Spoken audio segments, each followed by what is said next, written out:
I hope I'm not late. So I heard that you are starting Pokemon Go and you need a little bit of tips to help you out. Well, don't worry, Professor J is here. And we are going to talk about the top 10 tips for brand new Pokemon Go players so you can get set strong on your journey as a Pokemon trainer. So let's get started. Like, subscribe, here we go. We're not wasting any time here. So tip number 1 I have for you today to start off your journey is make excellent throws on Pokemon. So what's going to happen is every time you catch a Pokemon, when you hold your Pokeball, you'll see a little circle that goes smaller and smaller and then keeps going smaller and smaller. Now the smaller that circle is, the better throw you'll get if you hit the Pokeball inside of that circle. So let's say the circle is really wide and you hit inside the circle, you'll get a nice throw. Around the middle, which is like medium, you'll get a great throw, and a really small circle, you'll get an excellent throw. Now this is really important because you get more XP and you have a higher chance of catching the Pokemon every time you hit a better throw. So for example, if you don't hit anything, you don't even hit a nice throw, but you hit the Pokemon, that's your lowest chance of catching that Pokemon, especially if you're using a Pokeball. To get your highest chance of catching that Pokemon, hit an excellent throw, and basically that'll secure the highest chances of catching that Pokemon. On top of that, something also important, which increases your chances even more of catching a Pokemon, is curveballs. So curveballs are pretty simple. All you do is you start spinning the Pokeball like this, it'll start spinning, and then you throw it at an angle and it'll curve back and hit the Pokemon you're trying to catch. It will be a little difficult on some Pokemon because some of them are really far away and some of them are so close up that it's just like too hard to hit an excellent throw like that. Curveballs are just about always perfect to use. I always use curveball throws. I never do like just straight Pokemon throws. Always curveballs because they always increase your chances of catching that Pokemon and hitting it. Once you practice to hit excellent curveball throws, Pokemon will always be caught just about all the time. Tip number 2 is going to be very useful when you're leveling up. So now that you're getting tons of XP from catching all these Pokemon, getting excellent and curveball throws, you're going to unlock more items as you level up, such as Incense, Star Piece, Lucky Eggs, just really useful stuff for when you're playing. The Incense attracts Pokemon to you for an hour as long as you're walking around. Star Piece, you get 2 times Stardust for 30 minutes, and a Lucky Egg, 2 times XP for 30 minutes every time you're using one. So if you use a Lucky Egg item while you're catching Pokemon with excellent throws and curveball throws, you're getting so much XP. You can level up like that. And before you know it, you're going to be level 5 so fast. I made up an alt account just to test this out. Curveball excellence, I practically leveled up like by using like 2 curveball excellence on Pokemon. It's so easy to level up when you're lower level. But anyways, once you're level 5, this brings me to my next tip for you, is that you're going to unlock gyms and you're going to be able to choose your team. And there's 3 teams: Instinct, Team Valor, and Team Mystic. And you get to choose one of the 3 teams. There's no advantage to each one. It's just whichever one you like to be more. Once you're level 5, you're going to be able to battle in gyms. So my next tip for you is to battle gyms and take over gyms anytime you can. Take advantage of gyms because this is the only free way to gain Pokecoins without spending any money. I'm sweating in my professor coat. I need to take it off. Oh my god. Whew. I was like really dying in that. Gyms are the only way to gain free Pokecoins.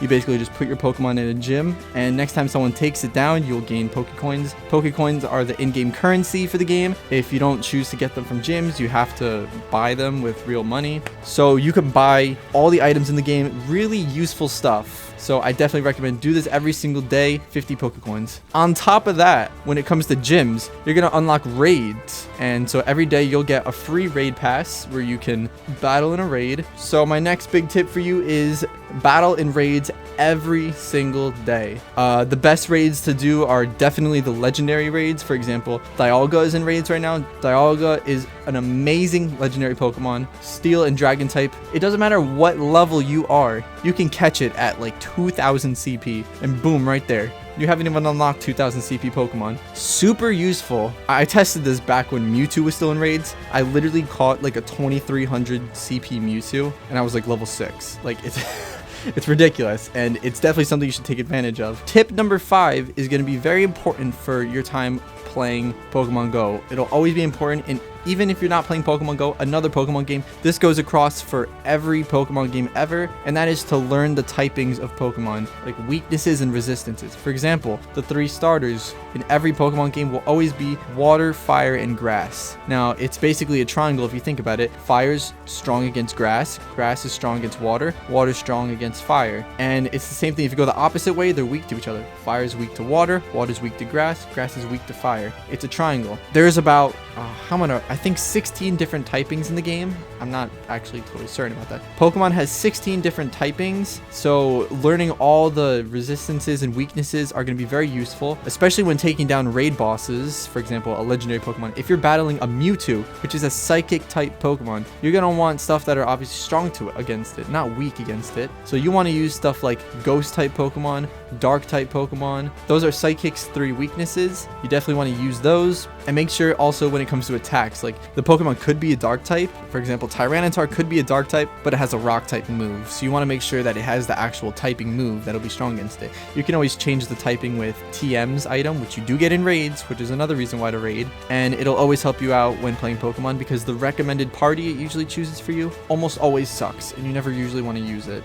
Now, on the topic of learning about Pokemon typings and battling, a very important tip you want to use is when you unlock Team Rocket Grunts. Team Rocket Grunts will always have Shadow type Pokemon, and these Pokemon are absolutely OP.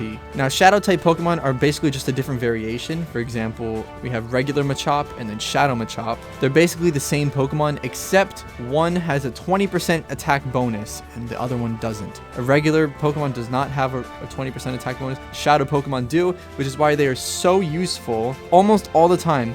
Powering up a Shadow Pokemon would be better than powering up regular Pokemon. For example, I have a really good Machamp that's non-Shadow, but I also have a regular Shadow Machamp that's not as good when it comes to stats, but it's pretty good. And I decided to max out to the highest level the Shadow Machamp. Even though I have another one that's better stats, the 20% attack bonus makes it even stronger than my regular one. On that topic comes the absolute most important tip in all of Pokemon Go. This is very crucial and all higher level players use it, all pro players. You definitely want to take advantage of this and make sure that you're doing this correctly. The CP of a Pokemon doesn't matter. You know, in 2016, I remember I would find oh my god, a wild Charizard. I still have my wild Dragonite that I caught. When you appraise a Pokemon, you can see stats. I appraised this thing and it was bad, very low stats. And then I hatched a Dratini from an egg. We had Dratini Community Day, and I got a really good IV Dratini that I evolved to Dragonite, and then I had one that's a lot better. And on top of that, I got a Shadow Dratini with good IVs, and using that one is probably the best Dragonite I can get. Super powerful.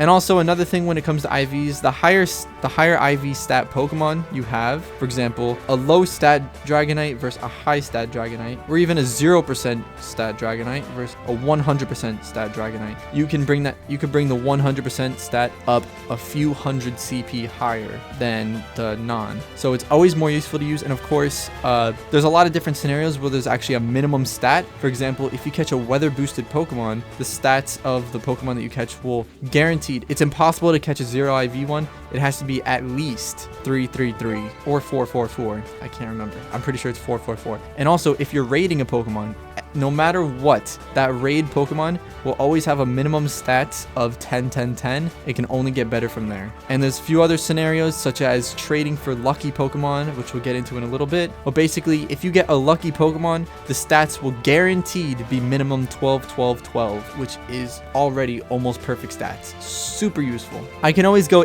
in depth more about any of these topics, so let me know, and I can literally make a whole video dedicated to some of this stuff, because I know I'm kind of just staying very broad about these topics right now. I can go a lot more in depth about anything you're wondering about. So definitely let me know in the comments and like and subscribe. Let's move on to the next tip, which is already on the topic of what we're talking about, trading. So trading is very crucial in Pokemon Go. You definitely want to take advantage of this. Every single day, you could trade up to 100 Pokemon. So what you could do is, let's say you and your friend both have bad stat Charizards, or they don't have to be Charizards, they can be any Pokemon, and it doesn't even have to be the same Pokemon. You can literally trade like a Charizard and a Pikachu. It could be any Pokemon. You can even trade a legendary and like a Pidgey or a Weedle. Like, it doesn't matter what it is. It could be anything. Anyways, let's say you both have bad stat Charizards that you want to trade, and you want to use a good stat Charizard. You trade them, and you basically re-roll the stats. So when you trade a Pokemon, the stats completely change. So you can literally, I got extremely lucky with this. I once traded with my friend a shiny Pokemon, shiny Swablu it was, shiny Charmander for shiny Swablu, and he traded me a shiny Swablu, and it was bad stat, really bad stats. And I'll probably show the clip on screen right now.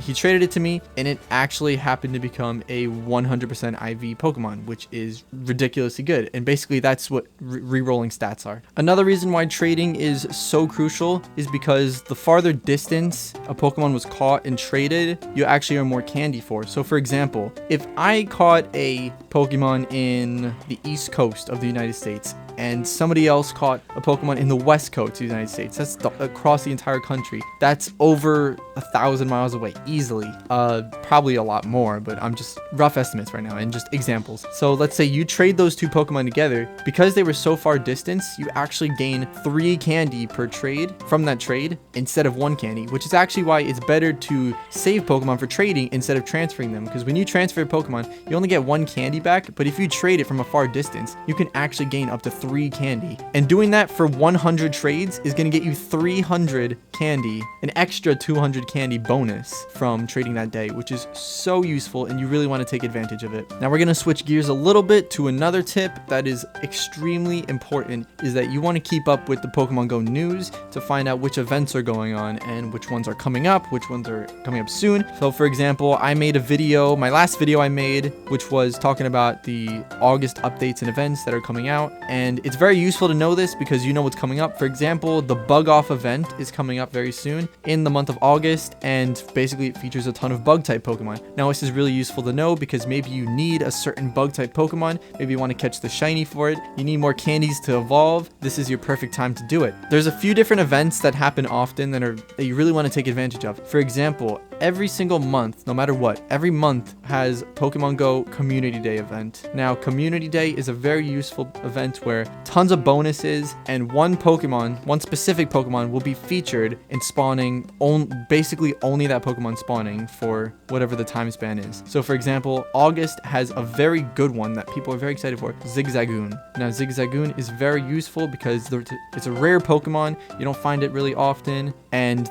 the final evolution Obstagoon is actually pretty good in when playing PvP and stuff. So people are definitely going to take advantage of this event, and you should definitely take advantage of this event because there's many reasons why. For example, Pokemon Dex entries, if you don't have this Pokemon, drop a lucky egg, catch it, evolve it, tons of XP right there. On top of that, catching Pokemon just gives you more XP, you get more Stardust, and Stardust is really useful. You want to stock up on that, and candies to evolve so you can get even better Pokemon, new Dex entries, and stronger Pokemon, and also be secured so that if you ever get, let's say a 100% IV Pokemon, that you're able to power that one up to its full potential, which is going to be really useful. Another event that we get very often is going to be Pokemon Go Fest. Now this happens every single year. A bunch of Pokemon. This year was over 80 Pokemon are featured. You can catch these all during the certain hours of the day, during certain locations of the world, and it is one of the best events of the year where you're able to catch a ton of shiny Pokemon, a ton of strong Pokemon. For example, this year a very popular Pokemon that was featured is Snorlax. People caught tons and tons and tons of Snorlax, tons of shiny Pokemon, and it is a very useful event. You get tons of legendary Pokemon, you get exclusive mythical Pokemon, and even this year was featured the first ever Ultra Beast.